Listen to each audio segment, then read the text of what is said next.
कार्तिक मास के अंतिम 5 दिनों में करेंगे इन उपायों का पालन तो कभी नहीं होगी धन की कमी।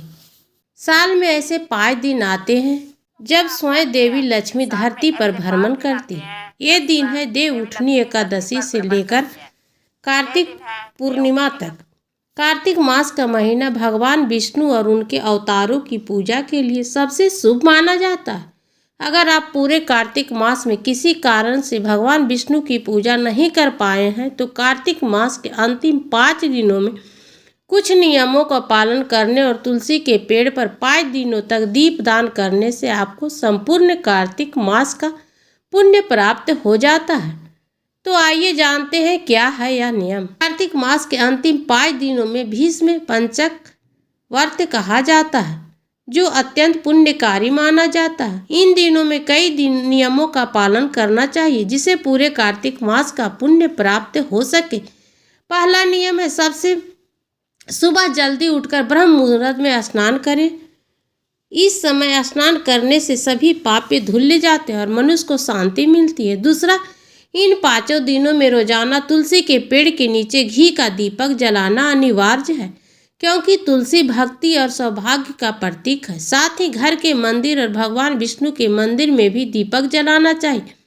रोजाना शुद्ध और शाकाहारी होना चाहिए तथा प्याज लहसुन का त्याग करना चाहिए। संभव हो तो इन दिनों का व्रत करें या कम से कम एक समय भोजन करें। तीसरा है, इन दिनों में झूठ बोलना, विवाद, अहंकारी व्यवहार से बचना चाहिए।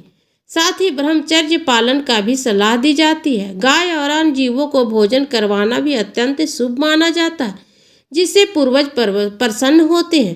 अंत में इन दिनों में एक ब्राह्मण को भोजन कराना और दक्षिणा देकर भी बहुत फलदायक होता है। चौथा है, इन दिनों में जमीन पर सोना शुभ माना जाता है। इस भूमि पर शयन करने से शरीर का मन दोनों शुद्ध हो जाते हैं। साधक को संपन्न और शक्ति मिलती है। 5वां है, इन दिनों संभव हो तो भोजन पलाश के पत्ते पर करें। ऐसा करने से भोजन सात्विक और शुद्ध रहता है।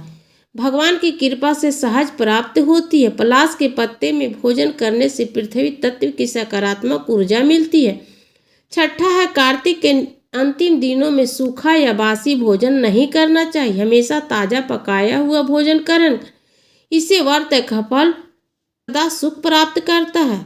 7वां, हर दिन सूर्योदय से पहले स्नान करने का नियम। सूर्योदय के बाद स्नान करने से व्रत का फल खंडित हो सकता है।